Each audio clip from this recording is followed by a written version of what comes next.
കേൾക്കുമ്പോൾ പൊട്ടിത്തെറിക്കരുത്. എന്താണെന്ന് പറയൂ. ശാന്തിമോളുടെ വിവാഹത്തെക്കുറിച്ചാണ്. നാളെ തന്നെ അവളുടെ വിവാഹം നടത്തണം. നീ എന്ത് ഭ്രാന്താണ് ഈ പറയുന്നത്? ഭ്രാന്തല്ല, കാര്യമാണ് പറയുന്നത്. അത് കേൾക്കാനുള്ള ക്ഷമയെങ്കിലും നീ കാണിക്കണം. നീ എന്തൊക്കെയാണ് ഈ പറയുന്നത്? എനിക്കൊന്നും മനസ്സിലാകുന്നില്ല. ശാന്തിമോൾ ഗർഭിണിയാണ്. കുഞ്ഞാലി, ബഹളം വയ്ക്കരുത്. ഞാൻ പറയുന്നത് ശബ്ദമുണ്ടാക്കി ആളെ കൂട്ടരുത്. നടന്നത് നടന്നു. അതിന് കാരണക്കാരൻ അയാൾ തന്നെ അവളെ വിവാഹം കഴിക്കാനും തയ്യാറാണ്. അത് വേഗം നടത്തിവെച്ച് നമ്മുടെ മാനം രക്ഷിക്കുന്നതാണ് ബുദ്ധി. ആരാണ്? പറയൂ. ഷാജി.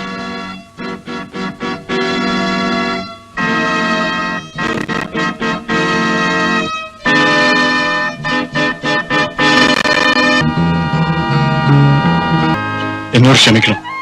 ചെയ്ത തെറ്റ് തിരുത്താൻ തയ്യാറായിട്ടാണ് ഞാൻ വന്നിരിക്കുന്നത്. ശാന്തി, ഞാൻ വിവാഹം ചെയ്യാം.